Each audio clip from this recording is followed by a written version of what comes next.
University, South Bend. Welcome to Pop-Up University, a series of talks by IU South Bend faculty on issues or topics of interest to general audiences. And we do have a wide range of topics that we cover. Today, of course, we'll be talking about the psychoanalytic therapist, using depth, insight, and the relationship to heal developmental trauma. And we're glad that you're here. There is a restroom a little bit there to the right, also this way, and then to your right after you cross this door. If folks feel the need for coffee or tea, there's a stand that sells that. A little further back is wine, beer, cocktails, mocktails, soda, things like that. So if anybody gets parched, there are ways that you can take care of that during the talk or after. And do feel free to stay and hang out and continue your conversation after the formal talk ends. There will be time also for Q&A. And I'm delighted today that we are going to hear from Dr. Kurt Hanus. He is an assistant professor of counseling at Indiana University South Bend, as well as a Chicago-based psychoanalytic psychotherapist. He founded the Michiana Association of Psychoanalytic Studies and is a national co-leader for academics for the advancement of psychoanalytic psychotherapy. He completed postgraduate certification and training from the Object Relations Institute for Psychotherapy of Chicago. He has extensive experience in K through 12 and university settings, and is particularly interested in teaching psychoanalytic theory, process, and technique to a new generation of therapists. And some of you may be here for continuing education, and you will have an opportunity to sign in to verify your participation this evening and earn one of those credits this evening if you would choose to do so. And so this is sort of part of that education for folks who might actually use this in their practices, but also for a general audience who wants to know what the heck is psychoanalysis, and particularly psychoanalytic therapy. What does it look like? And so we're delighted to have you this evening to speak to us. And without further ado, we'll get him up on stage. He'll talk, and then he'll give us an opportunity to ask questions. And then again, you're welcome to sort of informally continue the conversation after that.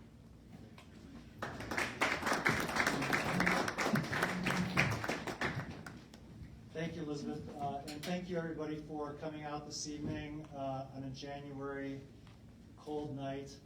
The topic, I was a little bit worried, like how many people would show up for a topic about psychoanalysis and developmental mourning.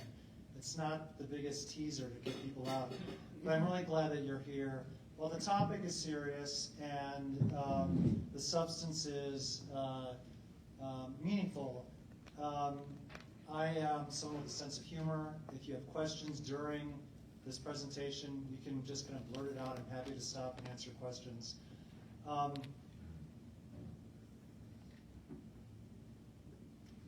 So Elizabeth already introduced me. So what we're going to be speaking about this evening is what is developmental trauma? What do we mean by developmental trauma? What is a psychoanalytic therapist? What is a culturally competent therapist or counseling? And what are the nuts and bolts of psychoanalytic counseling? So I have some opening questions, and feel free just to respond if you feel comfortable. What is the difference between mental health and mental illness? What's the difference between mental health and mental illness? I know there are some counseling and human services students here, some graduates. What's the difference between mental health and mental illness? No takers. Okay, no takers. It's balancing. Say balance? Okay, being more balanced. I feel like mental illness is when it's diagnosed, or when there's like a person's interfering with your life. Mental health could be more like the balance that you have to do with your mental health. I'm just trying to Yeah. go to the right direction. Okay, yeah, so thank you very much. So we're talking about a continuum, and on one end we have mental health, And on the other end, we have mental illness, which is something that oftentimes is diagnosed, but it interferes with your functioning. It interferes with loving, working, committing, playing, sustaining your life. The myth, though, about this continuum is that you're either mentally healthy or you're mentally ill. And the myth of this is that most of us can be a little bit crazy. Nobody escapes the pathologies of everyday life. So from the broad range of most of us, which is sometimes we can be a little bit crazy, to the other end of the continuum where we have severe difficulties that interfere with our lives. And so we're going to talk about this continuum and how we work with people. And so the question, where does developmental trauma fit in? A psychoanalytic, and I'm going to use two different terms, psychoanalytic and psychodynamic. Quickly, I'm just going to describe, both of those terms describe a model of the mind. A model of the mind. And the mind is in motion. Parts of myself are in conflict or in tension with other parts of myself. I want to go left, but I go right. I want to succeed, but I end up not doing so. So it's about how the mind is in tension with itself. There are different forces that are in tension. Developmental trauma talks about the experiences in our development that are too much. And I'll go more into this. But trauma officially is defined as experiences that overwhelm the system that one can't deal with it, one can't handle it. It's too much. Okay? So developmental trauma contributes to models of the mind that make functioning in a more or less mentally healthy way difficult. And then we're going to talk about what is curative. And then this is a question, if anybody feels comfortable responding to this. Has anybody had any bad therapeutic experiences? I see one hand meekly going up. A couple, okay. So I'm going to talk about what facilitates a positive therapeutic experience. There's nothing worse, as I stand here lecturing at you, there's nothing worse than being lectured at when you're sitting across from somebody in pain, right? So just the mere experience of being listened to, the attempt to be understood, to be empathetic with the other person. So we'll talk about what's optimal for a therapeutic experience. So defining developmental trauma, it's the psychological and emotional harm that occurs during crucial stages of development, typically in early childhood, due to chronic stress, neglect, abuse, or disruptions in caregiving relationships. It's deeply rooted in the understanding of how early experiences shape the unconscious emotional regulation and relational patterns. So what this is saying is that from the get-go, when you're a baby, we start learning about the environment through our relationship with our caregivers. And according to Erik Erikson, the first stage that's crucial is trust versus mistrust. And so if I learn, if my experience with my caregiver is that more or less when I cry or I appear distressed that someone comes to soothe me, I learn that the environment is more or less trustable.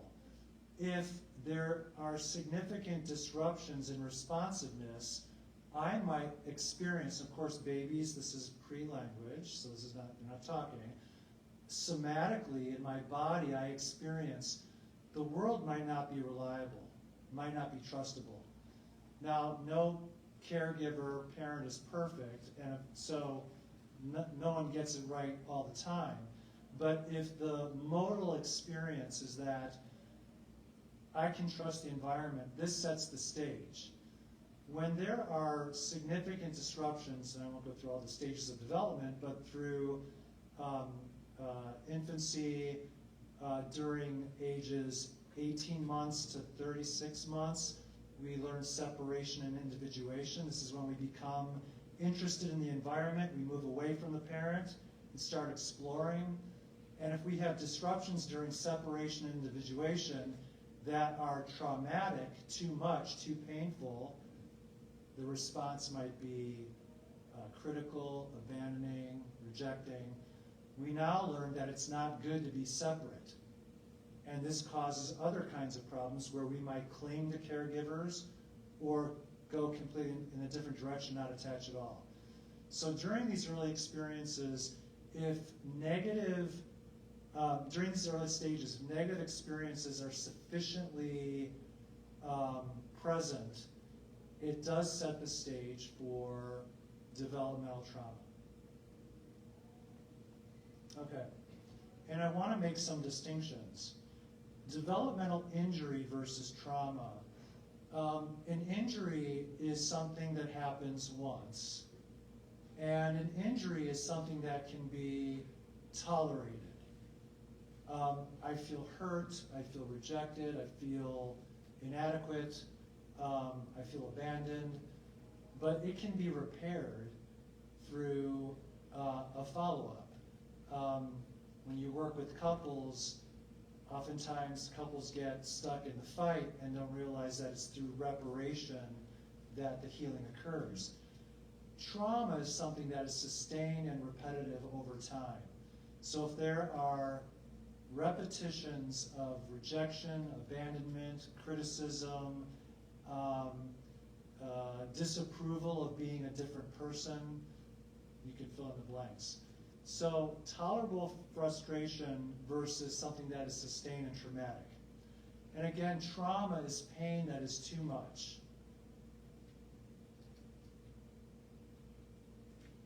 You might be familiar with the term complex trauma, and this is oftentimes a diagnosis where through different circumstances, it's not just one sustained trauma, but multiple sustained traumas. You can think of child abuse, neglect, you can just imagine. So from different multiple sources, there's sustained trauma, and this would lead to a diagnosis of complex trauma. Okay, I'm just reiterating here, it has developmental trauma, has its origins in early life through our developmental stages. Of course, it can continue, and we'll talk about how things get repeated when you become a young adult and adult, but the sources of this personality formation begin in early childhood. So developmental trauma has a real impact on attachment. So, and I'll go into this a little bit later, but one of the, what do I want to say here, old school versions of psychoanalysis is that it's Freud with a pipe, you on a couch, 5 days a week for 20 years. And motivated by aggression and these other drives that need to be expressed. Psychodynamic theory has evolved to embody a relational approach, which is that we are motivated by the need to be in relationships. And so a core construct of psychodynamic theory in its current form is that we are motivated to be in relationships, and if relationships go awry early on, that causes problems for later on. So developmental trauma has a profound impact on attachment. So a child exposed to trauma may form insecure attachment styles. Avoidant, they want nothing to do with you. Ambivalent, where if the caregiver is sometimes available and responsive, other times not available, that child develops an ambivalent attachment, they're not quite sure. Disorganized attachment is the caregiver is both available but also dangerous or hurtful. And so that child learns that if I go to the parent, it's a toss of the coin. Is this going to be good or bad? So that sets the stage for how people relate to others in their lives going forward. Okay. So developmental trauma embeds a disruption of self and emotional regulation. And I'm going to talk about this a little bit more, but I'll briefly say that the ability to regulate your emotions is a kind of a central feature of being able to operate in the world. We get anxious, we get worried, we get angry, we get down, but the ability to soothe oneself is central to high functioning. And when we experience developmental trauma, that ability to self-soothe is significantly impaired.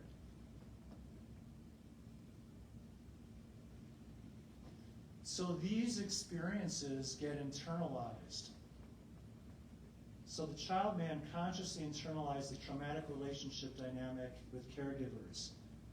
So example, they might adopt feelings of guilt or self-blame for the trauma, or internalize the abuser's critical or punitive voice as part of their own psyche. So I'll just put this in plain language. If I have been neglected, I internalize being neglected, but I also internalize the neglector. So inside of me, I have the neglected part, and I have a neglector that they're in my mind that are in tension. So when I relate to people, I can both set up feeling neglected, or I can set up being neglected, or I can neglect my own needs. So we're both the recipient, but we also internalize the aspect of the caregiver or the other in our minds. So this is really important. This is a central feature of psychodynamic theory, is that what is done to us, we internalize, and then we do to ourselves or also do to others. And this is where developmental trauma makes a real lasting impact that can be very, very painful and hard to emancipate oneself from. Question. Yes? Is that, in essence, reactive attachment disorder? Correct. Okay. Correct. Just curious. Correct, yes. Okay. What was the question? The question was, is this reactive attachment disorder? And so this is a diagnosis that people will bring, because of their experience, will now bring into the current relationships. Is that something that vacillates with like the other attachment disorders, like disorganized? Say it again? So if somebody has another attachment disorder, is that something that can kind of veer into, become reactive, or is it sort of constant? It can, and it depends on the factors that are involved. Yes, it can. Okay. And so another aspect of developmental trauma is repetition compulsion, which is a term that means we are compelled to repeat. So if I was, what's a good example? If I was abused, criticized, let's go with that. If I was severely criticized and devalued as a child growing up, lo and behold, I might find myself with a significant other who devalues and criticizes me. Is this just fate? It's not fate. It can be understood as part of a repetition compulsion. We are compelled to repeat for two reasons. One is to master an experience of trauma, that we enter into a similar experience to try and master the pain of that, sometimes to gain control over it, or we enter into it because we have a belief that we can actually convert the other person into a better version of what we didn't get growing up. Okay, so we're compelled to repeat. So oftentimes we find other people and kind of slot them in to roles that we experienced growing up. Does that relate to also the term is reenactment, that people reenact their own traumas that they've experienced from other people? I kind of heard the question, and I'm blind, I can't even That relates also to the concept of reenactment, that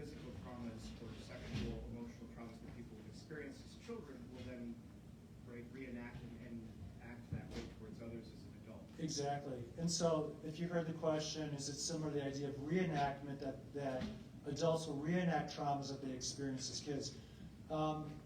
There are different theoretical orientations within counseling, and a lot of the words are similar or have overlap. And so yes, there's a propensity to reenact the trauma in an attempt to master it or to convert the other person into a better version.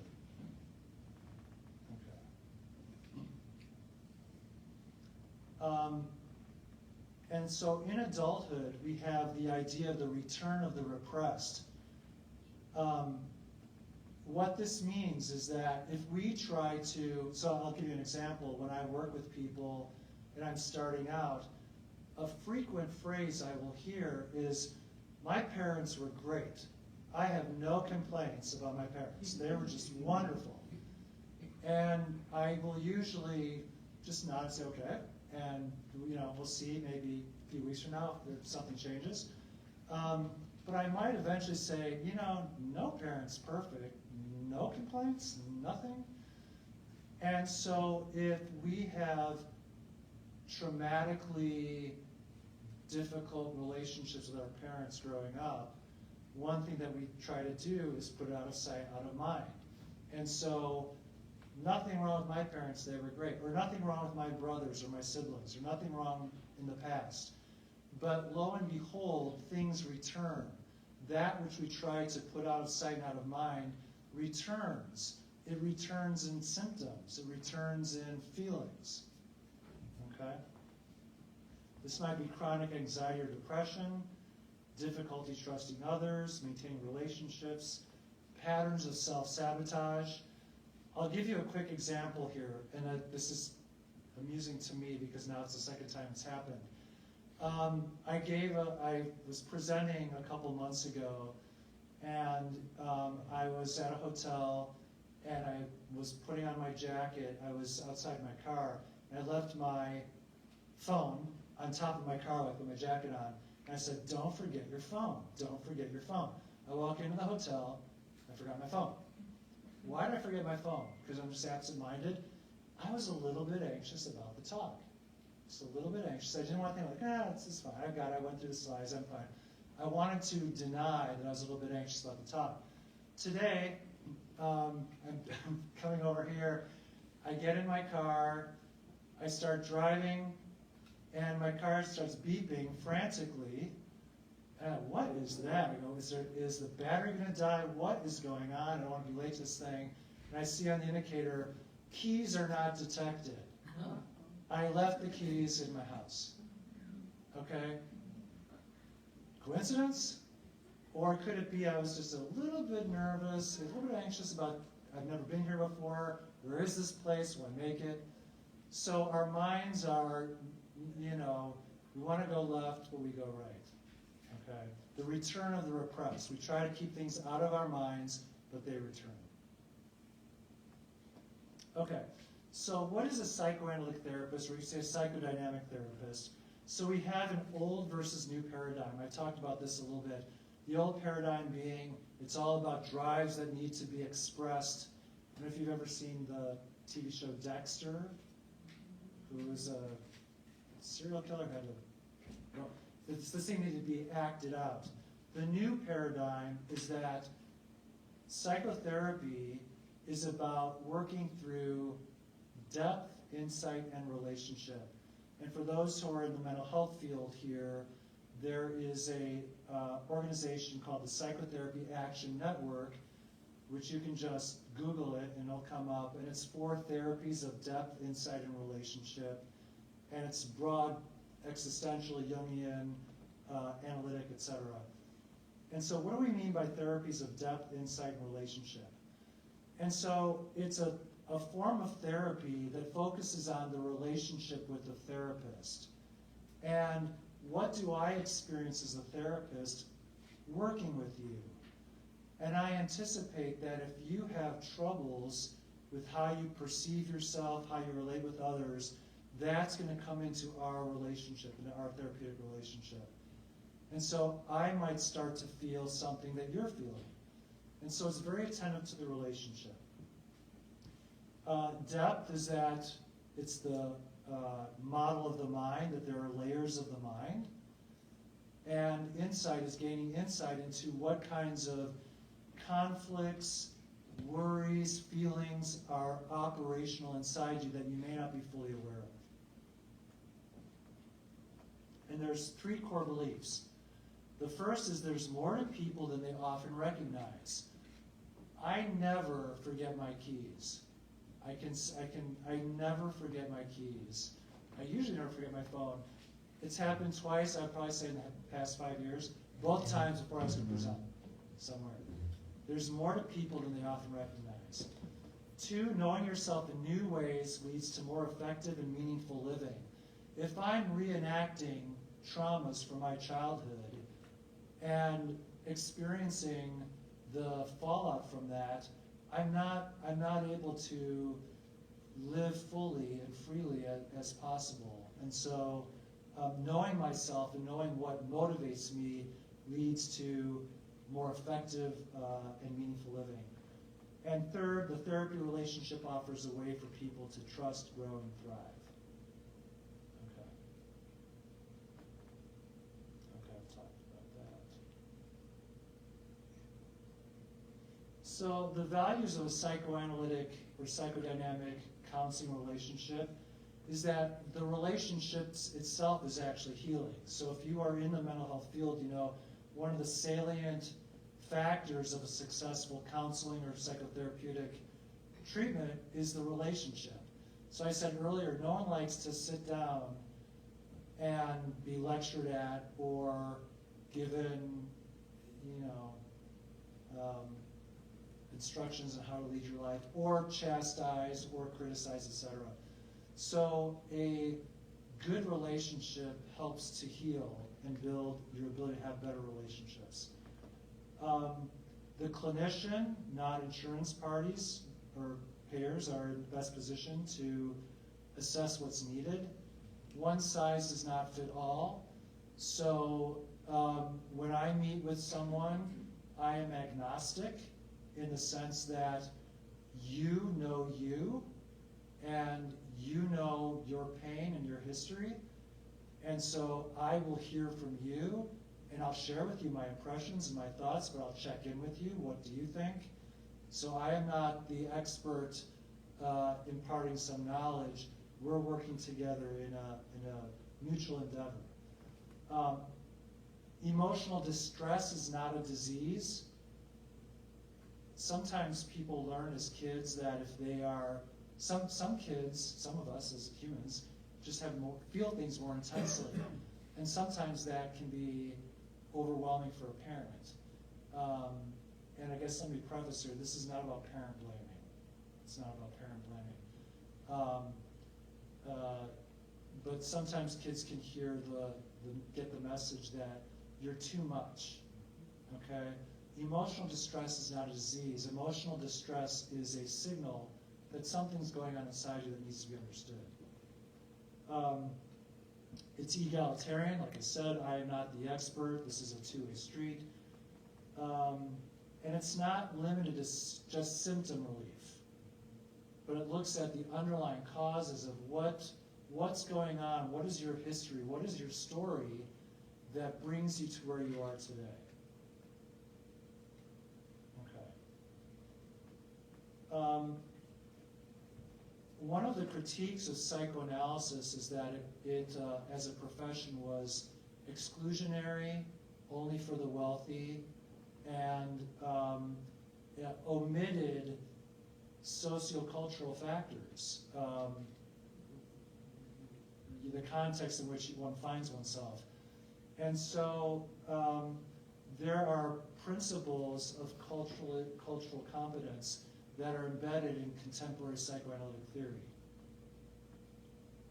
Okay, so it recognizes and seeks to understand individuals from within their own unique sociocultural contexts, experiences, and needs.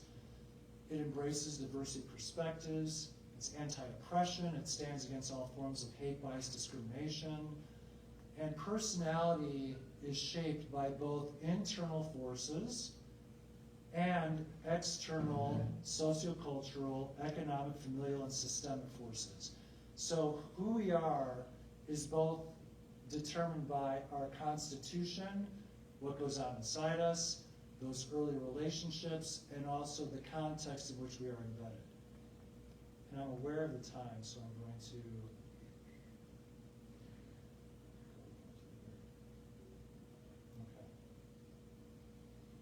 Okay, so a psychodynamic therapist or psychoanalytic therapist focuses on some key items when working with developmental trauma.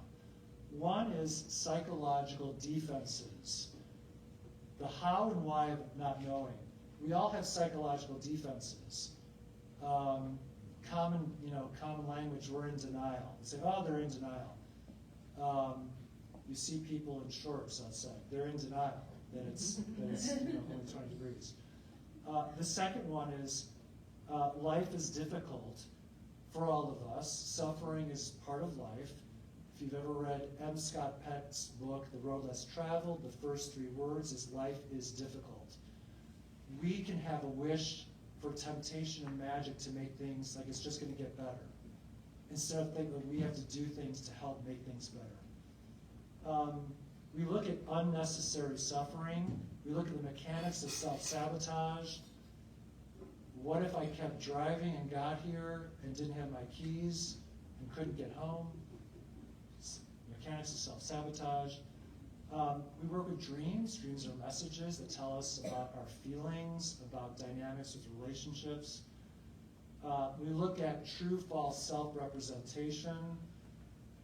An authentic self is when I speak from what I really think and feel. A false self is when I speak from a place where I'm trying to comply with what I think you want to hear. This is a central feature of difficulties where people develop a false compliant self in hopes of keeping harmony, and they warehouse their authentic selves. Okay? Psychological resistance. We want to change and get better, but we've developed patterns, oftentimes maladaptive patterns, that are working for us, and it can be hard to let go of those maladaptive patterns. So we look at resistance. I talked about repetition compulsion. And then we look at transference. Transference is basically seeing a new person through the lens of an earlier relationship. So we've all experienced this in some form. Oftentimes, as a teacher, you're just like my father, or it could be a partner, you're just like my parent. So we transfer earlier experiences, a lens, onto a new relationship. So there are 6 basic principles of this type of therapy. One is that much of mental life is unconscious. A lot of what goes on inside of us we're not aware of. 2, childhood experiences in concert with genetic factors shape the adult. We talked about that. The person's transference to the therapist is a primary source of understanding. So I'll give you a quick example. If I am working with somebody and I ask them to reschedule because I'm giving a presentation, I need to reschedule for next week, can you reschedule? And the person's response is, you don't care at all about me, it's all about you. It's a very genuine reaction. It doesn't map onto what my motivations were, because I want to try and work out a different time, but they experience me as uncaring. They're transferring on to me a view of me as being uncaring. This is coming from somewhere else. So I'd be attentive to this and try to work with it. Okay? You look at resistance. How might changing be difficult for you? And then symptoms and behaviors serve multiple functions. So a symptom isn't just a thing in and of itself. A symptom has multiple functions. I'll give you another quick example. I've worked with people who have a diagnosis of obsessive compulsive disorder. one person, everywhere they would sit, they would have to go take out a Kleenex or a wipe or whatever and wipe it down. In their conscious mind, they thought that they would be guilty if they left their germs behind. But what really was going on was that there was a lot of hurt and injury and anger that they never, ever, ever articulated, and they were afraid if any bad word got out of their mouth, they would injure the person that they loved. And it took the form of a symptom, but it's really about their feelings are dangerous. They experienced it as like really germs, which of course was not going to happen. Okay. So, working with people involves self-exploration, understanding what's going on inside you unconsciously, connecting early experiences with present-day challenges, goals are insight and change, and we explore relationships. So misconceptions, traditionally of psychodynamic or psychoanalytic psychotherapy, is that the therapist is largely silent. Again, there's this image of Freud with a pipe but not saying anything. There's a joke. I found out my therapist died during session 2 weeks ago. The joke being that he was still in session with the therapist because the therapist never spoke. He didn't know if the therapist was alive or dead. Okay? Breakthroughs are dramatic emotional catharses. This is a Goodwill Hunting moment. Matt Damon and Robin Williams, it's not your fault, it's not your fault. And Matt Damon starts crying. That doesn't really happen so much. The main focus, these are misconceptions, the main focus is on a person's sexuality or at aggression. That is not often the main focus. Therapy is interminable and ineffectual. You'll be in for life. The counselor's a stone-faced blank screen who does not disclose his or her reactions. That's not true. We're very open, relatable. If you ask me a question, what do you think? I'll answer it. If you ask me a personal question, I might ask you, what does it mean to you that you're asking me this? But I oftentimes will answer it. And that the counselor never expresses an opinion that communicates a judgment. We do. If you tell me you're going to turn right and there's a cliff and you're going to crash, I'm going to tell you you probably shouldn't turn right. Okay? So we're more likely to be actively engaged, to resonate emotionally with your feelings, be far from passive or stone-faced, or be talkative, etc., etc. Okay, so broad goals are symptom relief, greater interpersonal flexibility, greater freedom to make choices, increased awareness of feelings, freedom from self-persecution and shame, liberation from fantasies of perfection, increased acceptance of your limitations, and increased satisfaction.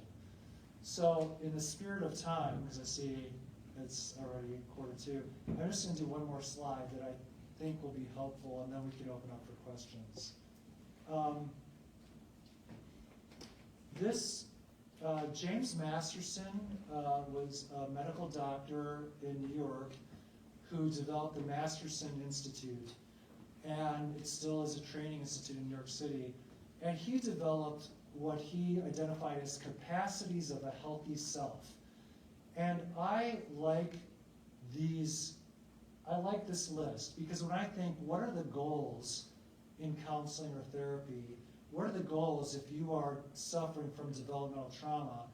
These are a good guidepost that I keep in my mind. So the first one is spontaneity. Do I have the capacity, if I feel like I want to paint, I want to create, I want to start a group, I want to start a degree. If I have access to my spontaneity, I will start the wheels going. I will start the ball rolling. So the ability to have access to your own spontaneous affects. The next one is self-entitlement. This one gets a bad rap because they go, oh, they're so self-entitled. But there's, bad self-entitlement. There's healthy self-entitlement. If you have a gift, whatever that gift is, you should feel a healthy self-entitlement to pursue that gift. This could be whatever, architecture, music, cooking, caregiving, whatever your gift, whatever your talent is. If you feel that and you've received some feedback, a healthy self will feel some self-entitlement to pursue those goals. And the next one is self-activation, assertion, and support. This is the ability to activate yourself, to not be passive, to not wait for approval or permission. I know what I want and I'm going to go after it. The next one is the acknowledgement of self-activation and maintenance of self-esteem. This is the ability to activate yourself, and if you experience failure, you don't collapse. So to maintain self-esteem despite a failure. We all fail. It does not mean anything other than it's data, and it may mean we have to course correct. But the ability to maintain your self-esteem despite failure is a capacity of the healthy self. Commitment, the ability to commit to something, to someone, to anything, to a dog, to a cause, to a clean house. Creativity, to have access to your own creative process. We all have a creative impulse, to have access to that and to use it. The ability to have intimacy, to share your thoughts and feelings in a way that is not false and compliant, but authentic to yourself. And then finally, autonomy, the ability to have connection in your relationships, but also to be separate and to be okay in your own separation. So when you are separate, you don't feel abandoned. So the ability to have autonomy without abandonment. Okay. I've talked us out of I have more slides, but I've talked us out of time. I'm going to open it up for questions.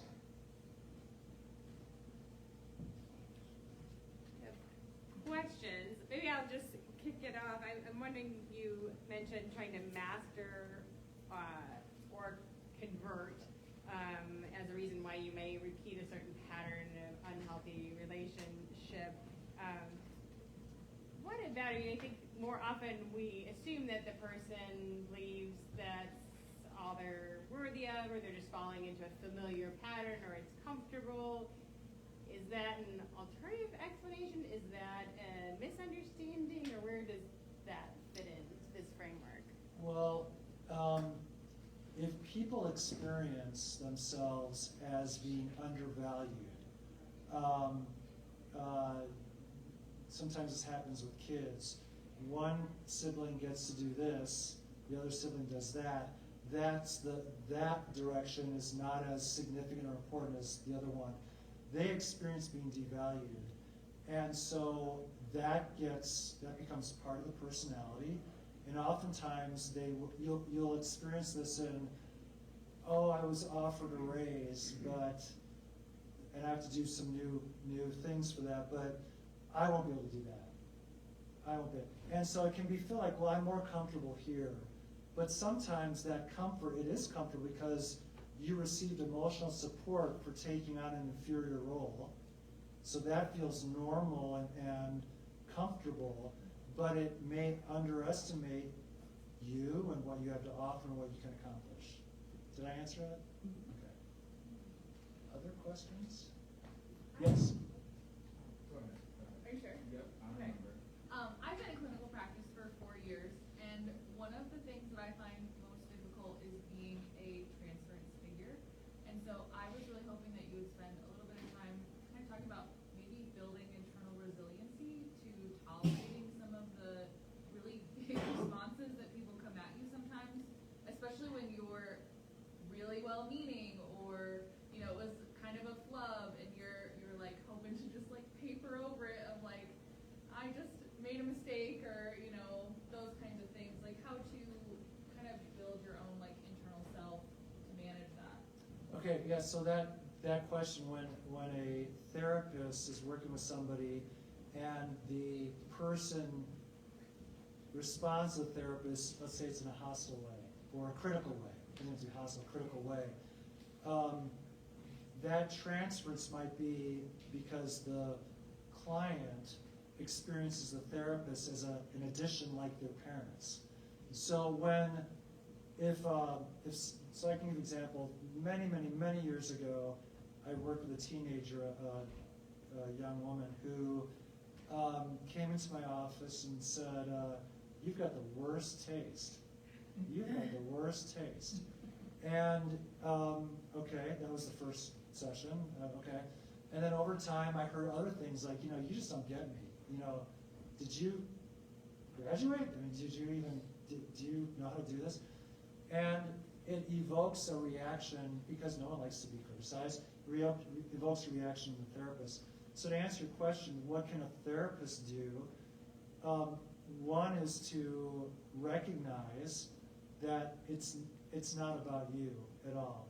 And actually, the client or the patient, whatever we call the person, is doing what they need to do to get this out in the open, which is they might attack the helper.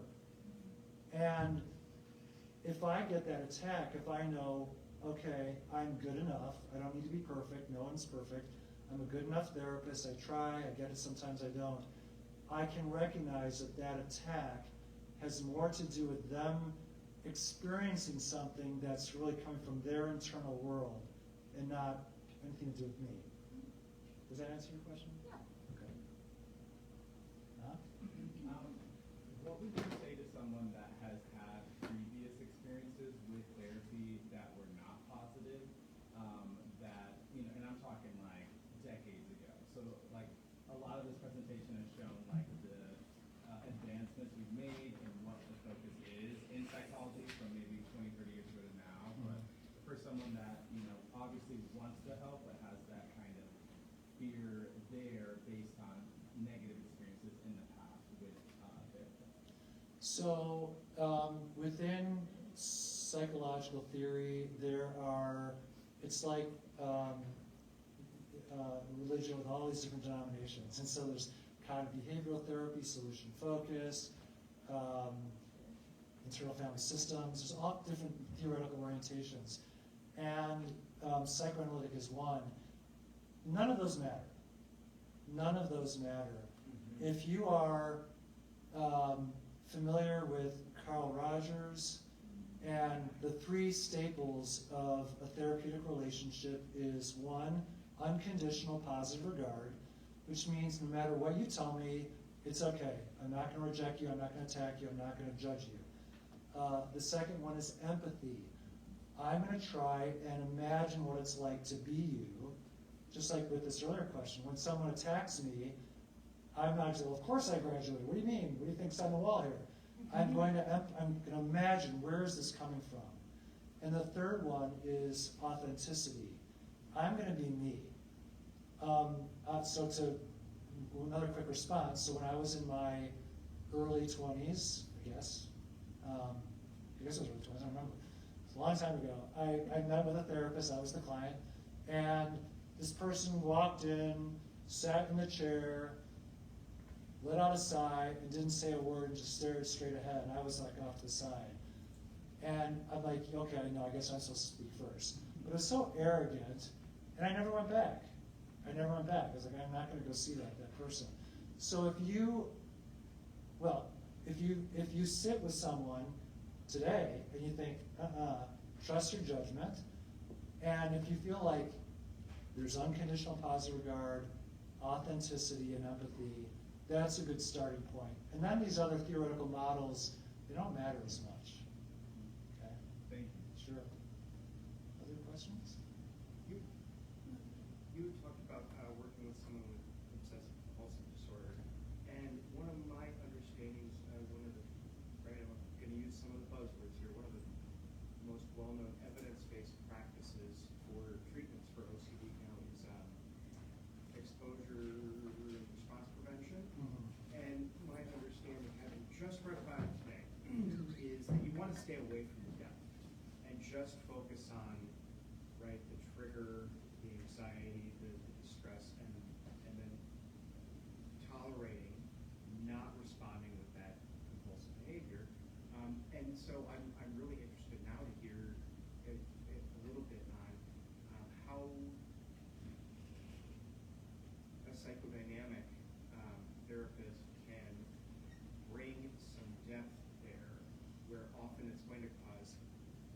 a lot of distress to get down to that unconscious belief. I really appreciate your question because it brings me to a point that I didn't make.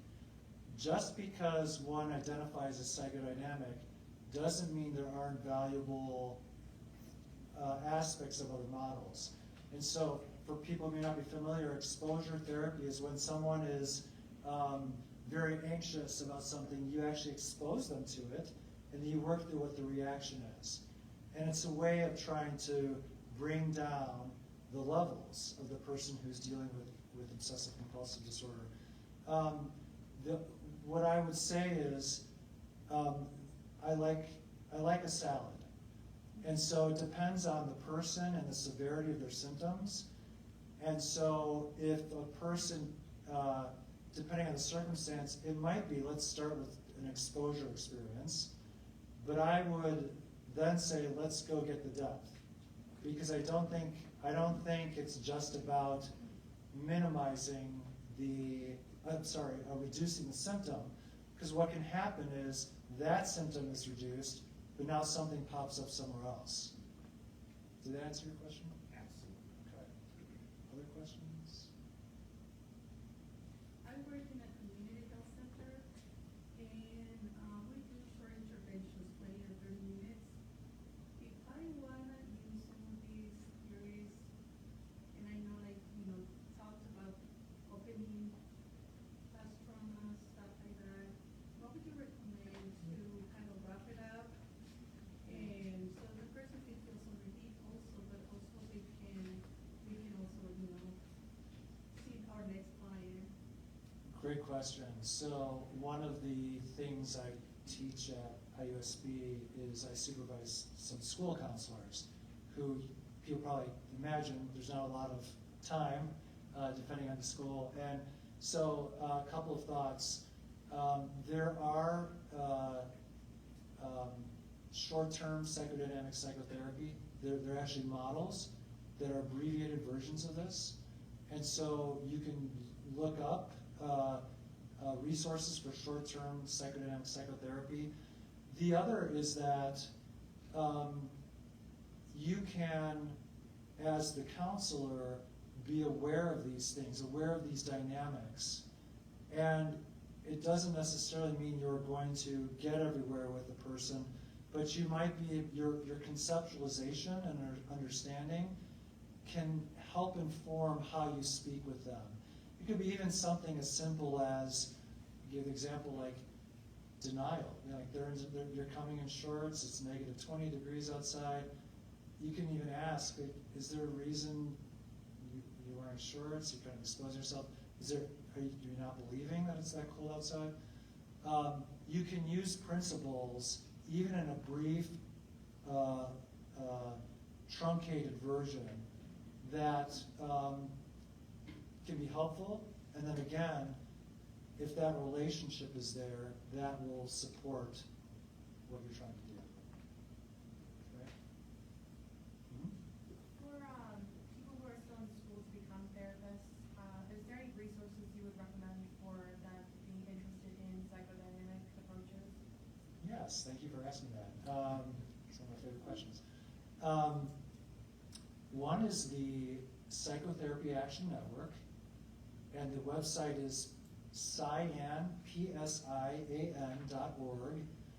and there it has all kinds of stuff, including references for research that you can do. I have an organization that's nascent. It's the Michiana Area for Psychoanalytic Studies, Psychodynamic Studies. And are you at IUSB? Mm-hmm. So, are you graduate student? I will be in the fall. You will be in the fall, okay. So, I will be reaching out through our department and putting I'll be in the social work program now. okay. You can email me, Okay. and I'll go there actually. See how much? That's my email. But there's resources. Also on YouTube, Nancy McWilliams is a great articulator of this theory, Nancy McWilliams. Those are good places to start. All right, thank you. Sure. Any So, first of all, I want to thank you for giving us so much. He's a plant. Paul and I went to high school together. He's a plant. No, but I mean, you gave us a lot to think about and incredible resources. But my question for you is, you know,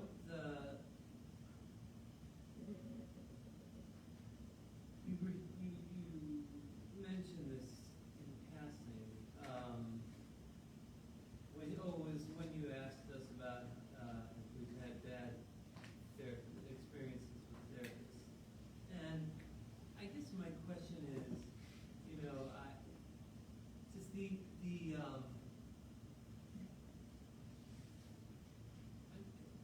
patients have rights, and if it's not going well, for whatever reason, I mean, my take on this is that my first therapist had an agenda and really wanted me to fit into a box that she is comfortable with. So, I think the patients need to be aware that they can say, this isn't working. Right. How do you convey that to the patients? Well, again, we have different theoretical models, and some models are very manualized and formulaic. If you have that paired with therapeutic arrogance, Yeah. then that's a recipe for nothing good.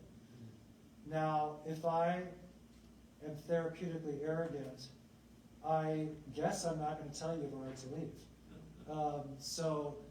But in any kind of treatment, the therapist is supposed to say this: your right of first refusal. You can go if you want. So if you didn't hear that message, that was an error on the therapist's part. And I encourage anybody, if they, in that first 1 or 2 sessions, oftentimes it can be the personality of the therapist. There are psychoanalytic therapists, psychodynamic therapists that I would never refer to because they're arrogant. So it's not by model, it's oftentimes a personality. So yes, if your sense is this is not working, once you get out, and the therapist should alert you to that freedom. Okay. Huh? You mentioned repressed memories.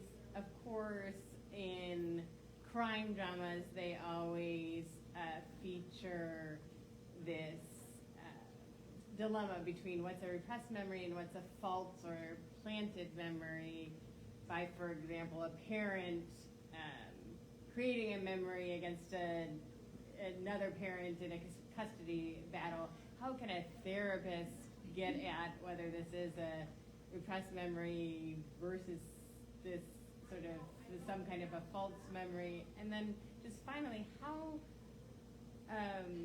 since each of us have such a limited life experience, how does a therapist do culturally responsive therapy if they're not themselves embedded in those different socioeconomic or cultural contexts? So both great questions. So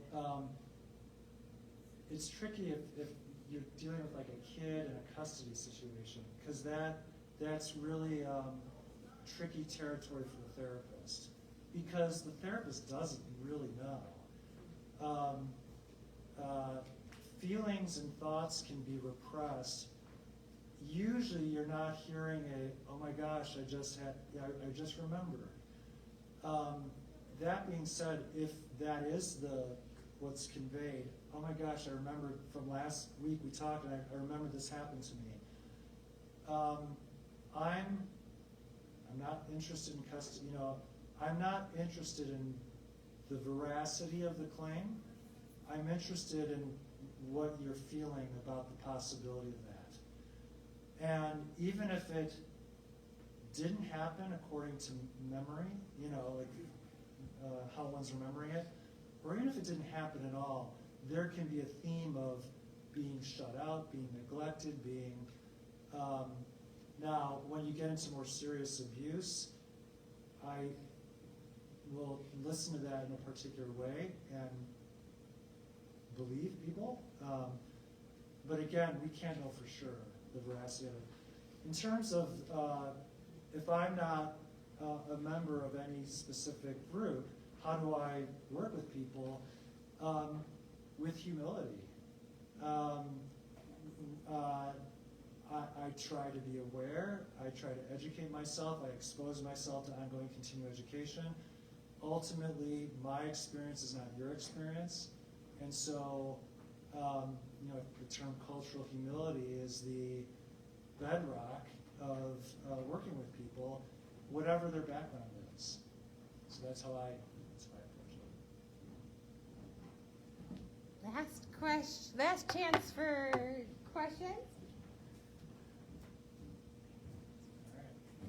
At what point, because you mentioned Erickson and all sorts of wonderful theorists, and right, there's this developmental period where, right, for adults, and if we look at the DSM and the American Psychiatric Association will put their foot down strongly about this, for something to qualify as a traumatic event, it has to involve, right, perceived threat of death, serious injury, sexual violence, etc. And that doesn't apply with early childhood trauma where, right, maybe the child is quote unquote safe, but they don't have clean clothes to wear. And children learn that and learn, like, I'm dirty, or people don't care about me, I'm not worthy. At what point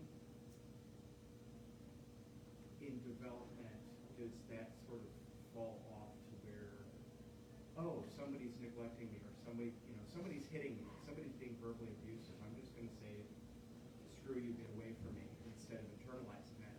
Is there a point in development where that happens that we know of? Well, there might be compensatory figures. So I'm teaching an undergraduate class this semester, and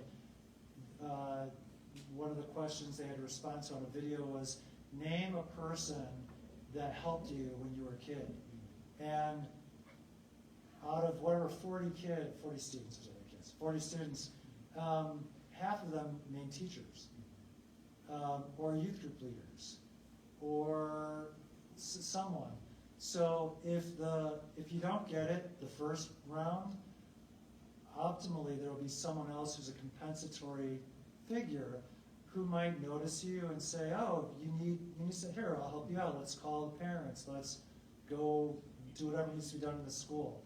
So optimally, there's a compensatory figure who can help the person build up good internal experience. I feel cared for, I must be worth being cared about. That gets built up inside, internalized. If there aren't those people, if there's just perpetual disappointments and absence, then you've got a different type of problem. Did I answer your question? Yeah. Kind of? Sort of. Okay. We can talk about it all night. Yeah. Or you can email me. I get your stuff. Okay, well, thank you all so much for coming. Let's give a round of applause. Thank you very much. Thank you very much. And if you are wanting to sign in for